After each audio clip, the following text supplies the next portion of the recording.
Today on Locked On Rockies, the curse of the eighth inning returns in the series finale against the Rays, but were there some positives to take away from another sweep by the hands of the opposition? You are Locked On Rockies, your daily Colorado Rockies podcast, part of the Locked On Podcast Network, your team every day.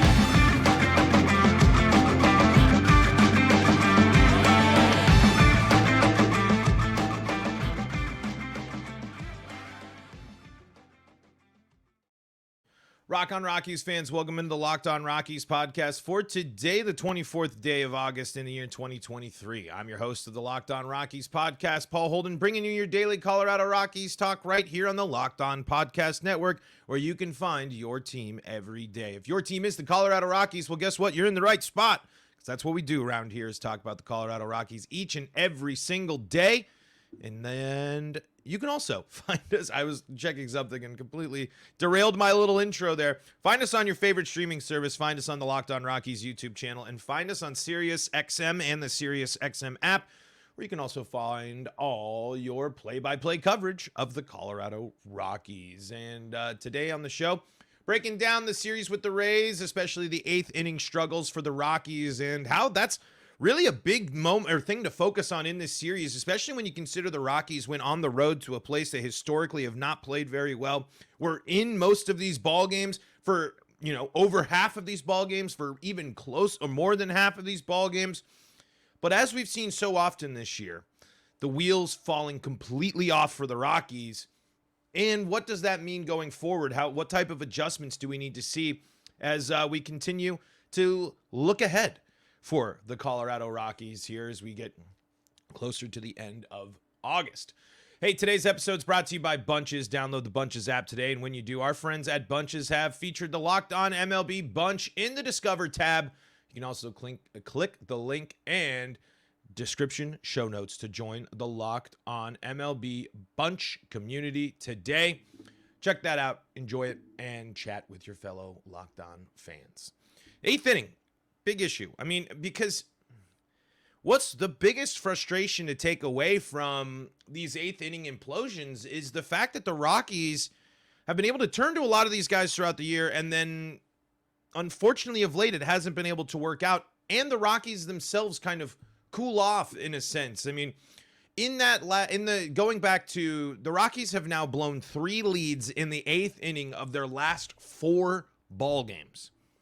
And in that moment, it's almost always a crooked number, and more likely, other than outside of today, the damage is really done in the eighth inning here. And when you're looking at some of the names that the Rockies are bringing out in these situations, these are the ones more often than not that have played a consistent role and have been good at points in this season.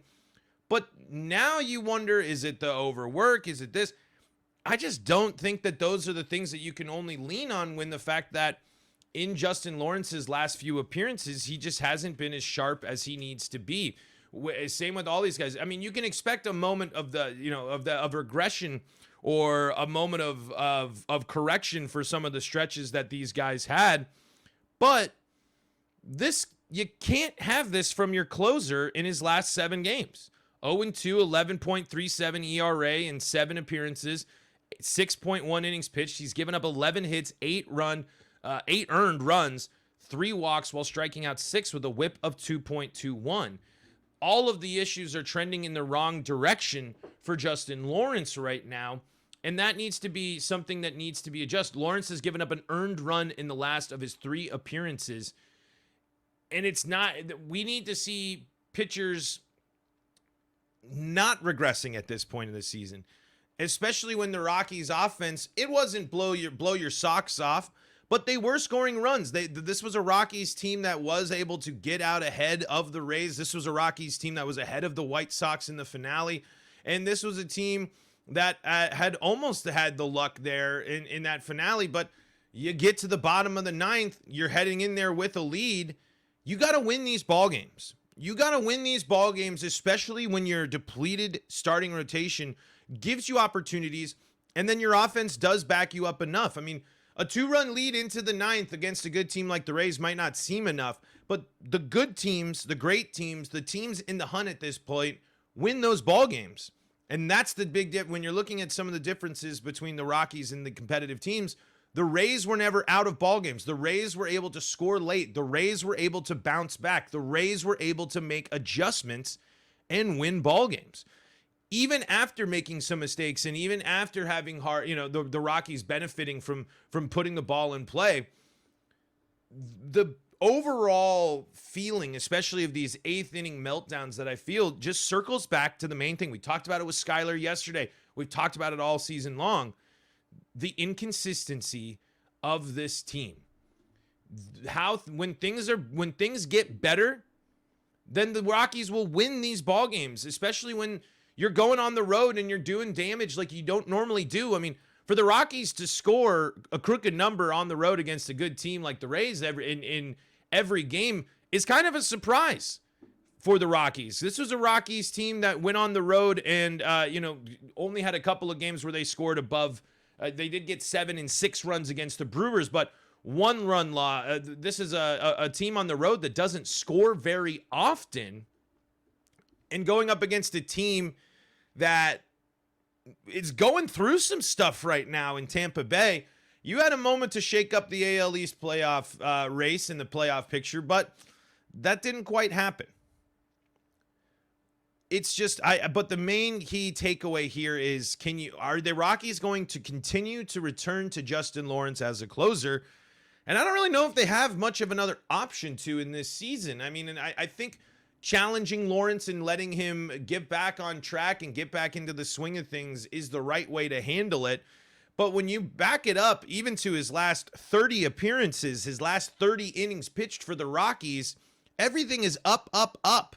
When you compare it to when you compare Lawrence here to the rest of his season, when you look at the trends here, this is a big step back from Lawrence after he had a strong July and a strong June as well. Now, Lawrence has bounced back from a tough month before in the season. In May, he didn't have his best stuff. Everything was pretty up there, including opponent batting average against, ERA, earned runs, and things of that nature. But right now, the big worrisome concern is the earned runs are increasing, and he could be on, and he has already given up the most earned runs this season than he has in any other month. So whatever the approach for Lawrence, whatever film they're getting, in addition to location controls, he hasn't gotten close to his high walk totals. He has been able to get better without walking batters. The most batters he walks dates back to June with 9 of them. He's walked 3 batters here in August. So certainly it's possible, but the strikeouts down almost by half here so far in this month. The strikeout numbers are going down tremendously at this point in the season, instead of being him settling into his groove of dominance and having really great control and getting swing and miss on the sweepers and the sliders. He has 1 strikeout in his last 3 appearances. And if it wasn't for a 3 strikeout performance there against Arizona, he'd really, that's half of his strikeouts of the month of August date back to August 14th. So that's a worrisome trend, but the Rockies really don't have much of a choice outside of Justin Lawrence. And I think by challenging Lawrence and allowing him to again prove another moment where he can bounce back, that will help. But big picture going forward, and how Lawrence has handled the closing role here through August and September, is going to change the Rockies' approach to who they use at the end of ball games, especially when you might want to, at this point, you can kind of change things up and see what happens. But unfortunately, in the last week, especially, the Rockies bullpen has just not been doing them any favors. Remember, back on August 16th, the Diamondbacks were doing damage in the 8th inning. The 8th inning especially continues to plague the Rockies in these losses. You go back there in the August 15th game. This wasn't in the 8th, but it was a 9 spot put up by the Diamondbacks in the top of the 9th against the Rockies. So the bullpen, overworked, overused, yes, but they need to be better, and they need to navigate the adversity and hang out with and hang with these teams and back up the offense. Even though the limited offense they have been taking runs and taking leads into the end of ball games, today being the exception because the Rays did. Well, no, the game was tied going into the 8th today. And another moment where the Rockies can't put the full 9 together because, the bullpen struggled, but the offense, only one big flash in the pan and still double-digit strikeouts in, I'm almost positive, almost all of these games against the Rays. I know in the first 2, and let me double-check here today. Another double-digit strikeout day for the Rockies here. They had 10 strikeouts. Actually, I'm sorry. The Rockies had 10 strikeouts for them, but the Rockies themselves struck out 12 times in this ballgame. If my math is correct, yes, 12 times. 12 strikeouts for the Rockies offense in this one. And then you go back to the finale yesterday. Not the finale, game 2 yesterday. The Rockies strike out, 14 times. And then I believe it's another dozen strikeouts here when they got thumped in game number 1. Here, that's 8, 10, another 12 strikeouts for the Rockies. That can't happen either. So you can't just hang it on the bullpen. You can't just hang it on the offense. And you can't really look at the starters.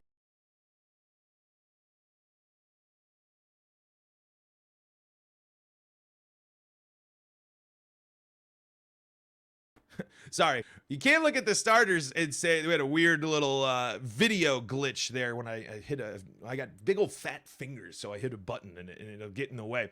But anyway, there's not the 8th inning curse meltdown is certainly something to monitor, especially as the Rockies are fighting with the Rays, a good team, tooth and nail, getting big outs, making big defensive plays, getting some clutch hitting. But they can't put it all together and they can't get in. And what happens? It's a sweep. And the Rays are able to bounce back every single time. Where the Rockies still unable to manage and navigate the difficulties and pressures and issues of being a bad baseball team, basically. So, but, okay, we focused on stuff that was a bummer. There is stuff to be encouraged by. There were performances, there were things to like, and headlined by the fact of Nolan Jones seems to be someone the Rockies are going to be able to count on and get some power from, especially if he can cut back on some of these strikeouts. And he's someone that really has great run-generating potential. We'll talk about him a little bit and some of the other things we did like from this series, because even though it was sweep, in a season like this, we got to look for some things to like. We got to look for some things to enjoy. And let's talk about that coming up here in segment number 2. Before we do that, though, got to tell you about our friends at Bunches.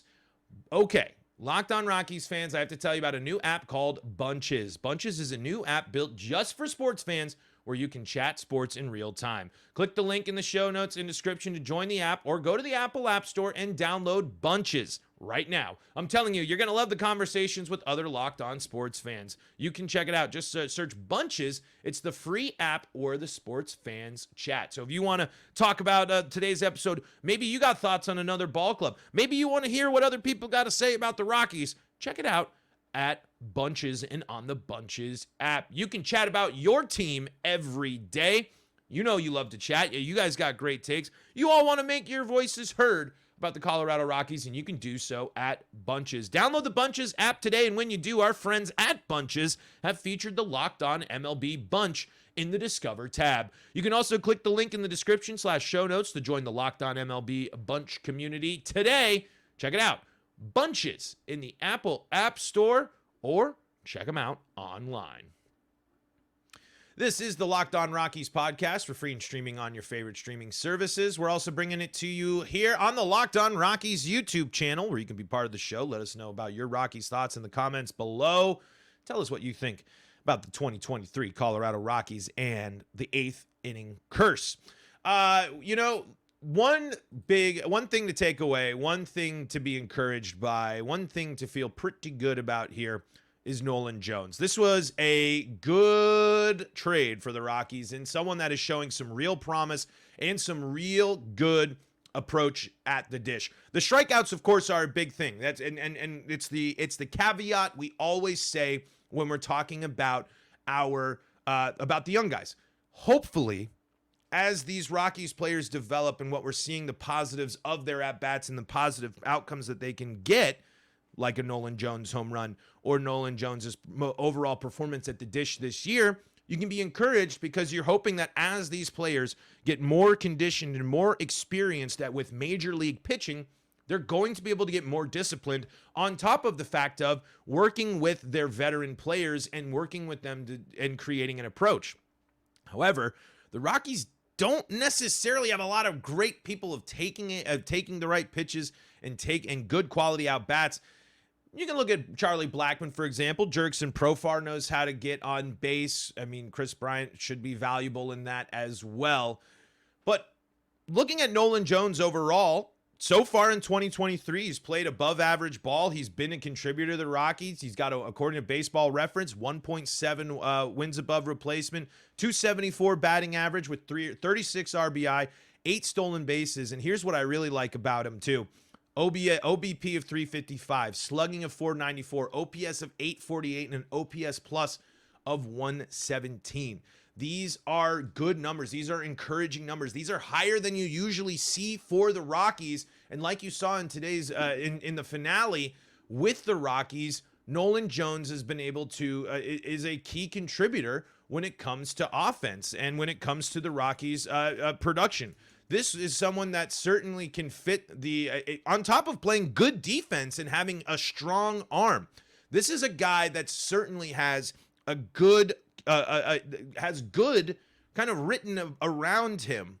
And now it's just a matter of let's see it as it continues to progress, because I'm getting more and more encouraged when you look at Nolan Jones. Last 7 games for Nolan Jones. He's got the 8 strikeouts, but in that time, he's got 2 home runs, 7 hits, 9 hits, with 7 runs scored himself, 9 RBI, 4 walks, and a stolen base, an average of 333, an OBP of 419, and a slugging of 667. Go back to let's go to his last basically 100 at bats, last 105 at bats over the last 30 games.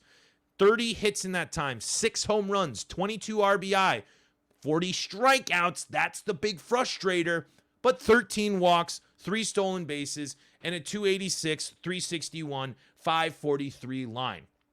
That's contributing at least. And if he can cut down on the strikeouts, just like so many other Rockies can, I mean, that's the big step forward for all these guys. If we see, especially next year and going to hopefully where this team looks at these pieces that they have, look at these young guys that are part of the core.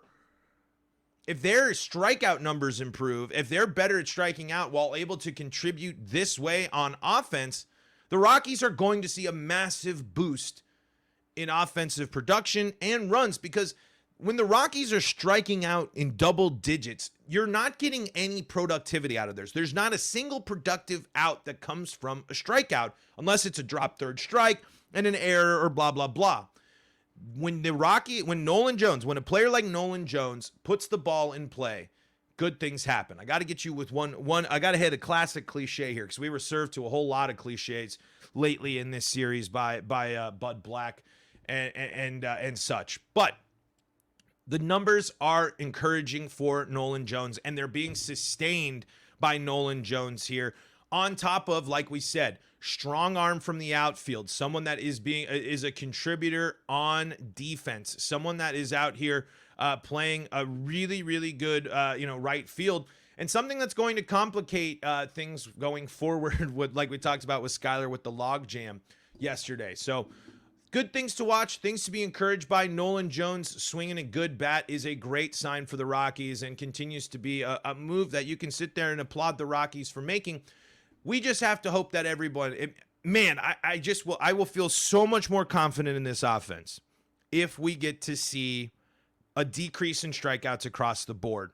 And I'm hoping that I'm hoping that in September we see a month where the Rockies hitters make adjustments. And yes, they're going to deal with the whole rest of the season and everything in there. But if this team takes a positive step forward to the end of the season with these guys getting as many at-bats as some of them have seen in the season, you'll feel a little bit better about that. Another thing I was encouraged by from this Rays series, Montero's defense. I mean, Montero is looking comfortable at first base. You could say what you will about the stretch play and the review play there at first base that the Rockies got to go to extra innings in game 2. Maybe that's a little, but he's making those plays. He makes a jumping catch. He looks so much more comfortable as a first baseman than he did as a third baseman. I'm really encouraged by that, and I'm encouraged to see, again, this guy has continued to be in the lineup for a bit, and just let's take a look at some of Montero's offensive numbers here. Still hasn't gotten to 200 at-bats on the season, but things are up for Montero, especially in the last 7 games. Not so much when you're going back in that first 100, but you are seeing an improvement and a step up from what we've seen in the beginning of the season. Last 7 games for Montero, 23 at-bats. He's got 9 hits in them, 6 RBI, 2 walks, 9 strikeouts, with a 391 average, a 462 OBP, and a 565 slugging. Those are encouraging numbers for Montero. Hoping to see more home runs from Montero, hoping to continue to see extra base hits.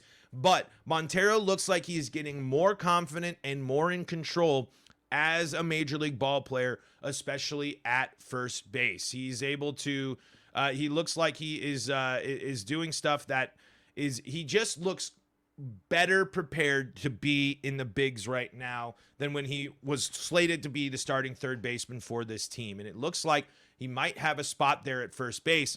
And now with this Chris Bryant first base news, I don't know how much that complicates that. But, you know, in this series, Montero couldn't avoid the strikeouts. Is still there, striking out at least once in his last 3 games, twice against Tampa Bay on the 23rd and twice against the White Sox on the 20th, but still picking up a couple of hits in those ball games, gets a walk in today's finale. And like we said, overall, the stretch is better. Their numbers aren't pretty. They're not as good as you want, but they're not nearly as low as they used to be. And they're not used, and it's showing a sign of getting better. I mean, when you're looking at it, especially in June, the batting average in June was a 149. His batting line in June was 149, 163, 277 with 19 strikeouts, only 1 RBI, and that came off of a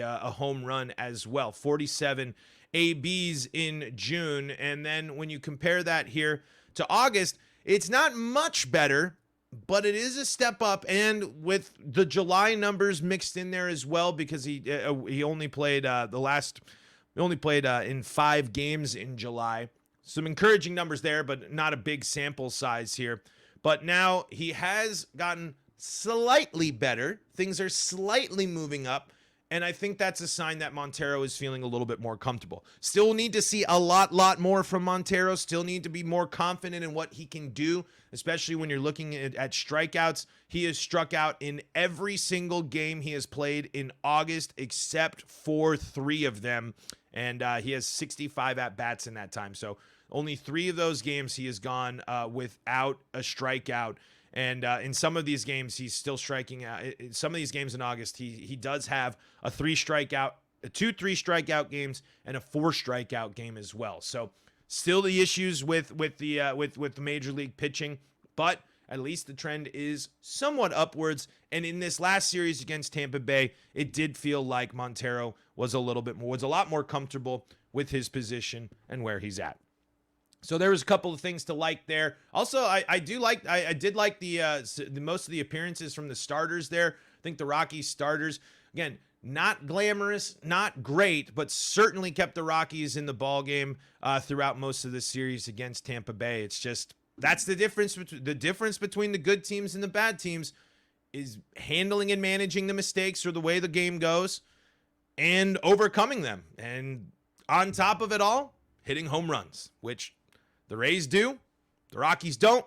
It's another loss. It's another sweep for the Rockies there. So Let's look ahead. We'll take a look at what's going on tomorrow for the Rockies and what else is next. Let's take a look at the impacts on the AL East playoff picture as well after this series between the Rays and the Rockies. Let's do that coming up here in segment number 3. Before we do that, though, I want to tell you about our friends at Sleeper. Sleeper is your new favorite daily fantasy. And if you think your favorite player is going to hit a home run tonight, or maybe you think, hey, the Rockies tomorrow, I got money Nolan Jones is going to do more damage. Well, on Sleeper, you can swing for the fences with a 100 times payout. All you have to do is choose 2 or more players that you like and select more or less on their stat categories like home runs, strikeouts, hits, and more.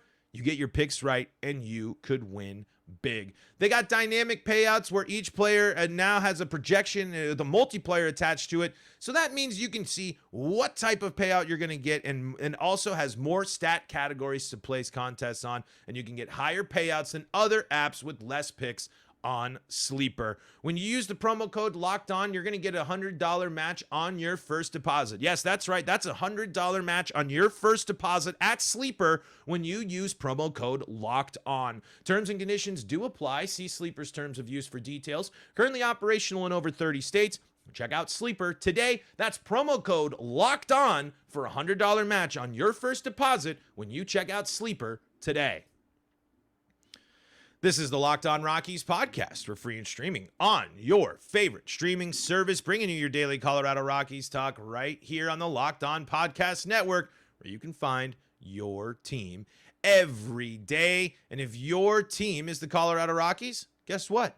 You are in the right spot. That's what we do around here, is talk about the Colorado Rockies. And you can be part of the show by checking us out on the Locked On Rockies YouTube channel, where your subscription is a big heart. It is the big heart of the show and a big part of the show as well. Rockies swept by the Rays. And this is a stat here from KT Sharp. Rockies have one of the worst records in baseball, tied with the Yankees at 6-15 since August 1st. The A's are 6-14.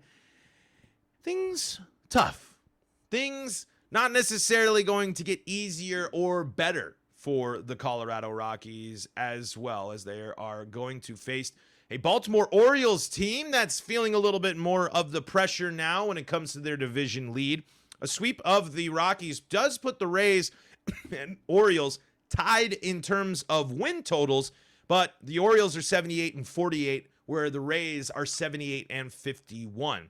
Both teams, the Orioles and the Rays, are now 7-3 in their last ball games, and the Orioles were certainly hoping the Rockies were going to steal a couple there from the Rays. So it looked like they could have, but now this race is tight, and the Rockies are playing a key role in it here, as they are playing Baltimore for a 3-game set, and that will have key implications there. The Blue Jays also involved in this AL East mix-up here. They are 8.5 from the division lead, but certainly in the wild card discussion. So 3 AL East teams, all with their eyes set on the Rockies, looking to do some damage and take care of business against them, especially because these teams, this is the only time the Rockies are going to see these AL East teams here this season. So looking ahead, if the Rockies are able to shake things up and mess things up for Baltimore, they could help the Rays to catapult into first place. They're taking on a struggling Yankees team next before playing the Marlins and the Guardians.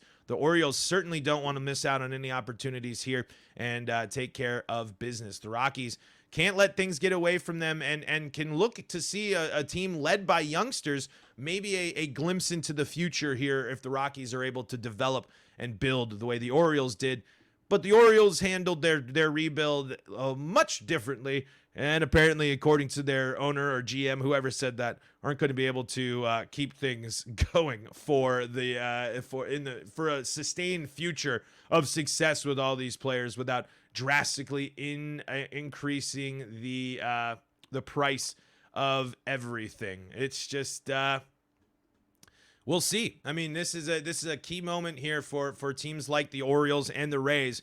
You got to handle business against the Rockies. And if you're the Rockies, you just want to be a headache for people. And though you made it seem like the Rockies were fighting, but unfortunately, not enough fight there for the Rocks. Hey, but small victories. We saw some improvements from some players. We saw the Rockies put up some nice crooked numbers in innings on the road. It'll just be, it was just another moment where you just kind of sigh, shrug, and say, that's the 2023 Colorado Rockies. Folks, thank you so much for joining us for another episode of Locked On Rockies. We'll be bringing you another episode tomorrow right here on the Locked On Podcast Network. Check us out wherever you get your podcasts, or you can find us on SiriusXM and the SiriusXM app alongside your play-by-play coverage of the Colorado Rockies. You can find your Colorado sports coverage with the Locked On Broncos, Locked On Avalanche, Locked On Nuggets, and the Locked On Buffs podcast available for you as well here on the Locked On Podcast Network. Until next time, folks, this is Paul Holden saying so long from the Locked On Rockies podcast.